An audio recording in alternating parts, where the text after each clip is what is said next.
押。押字共8筆。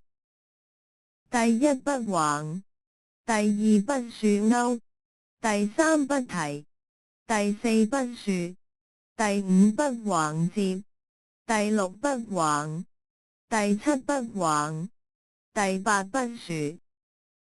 左右列球。押的字義，在文書、契約上簽名或記號，畫押。簽押，把財物交給人作保證，押租、押金、押當、電押、拘留、看押、拘押、押禁、跟隨看管、押送、押運、同押，用於押寶、押隊、押韻。成。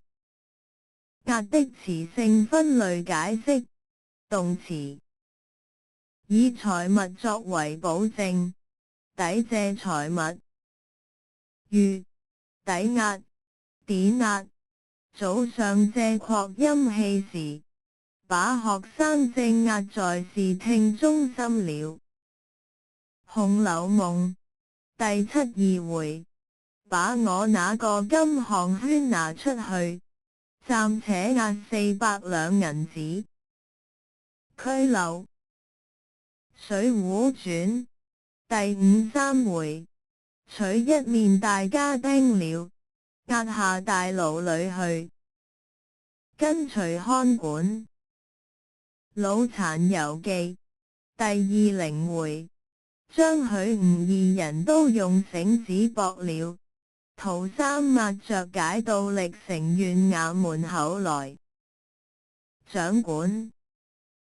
新唐書卷47，百官至議，以6員分押尚書6曹，左宰相判案。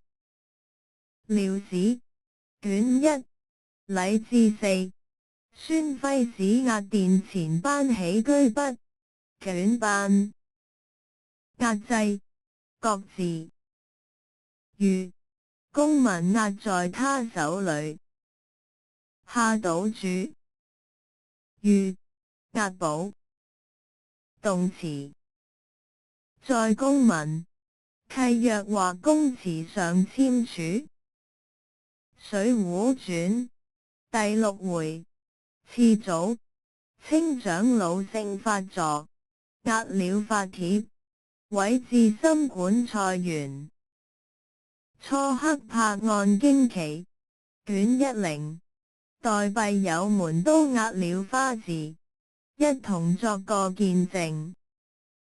名詞，在文件或簿冊上所簽的名字或符號，以用作證明。如畫押、簽押。紅樓夢第1、2回，他兩個作好作押，只寫了50兩銀子，畫了押。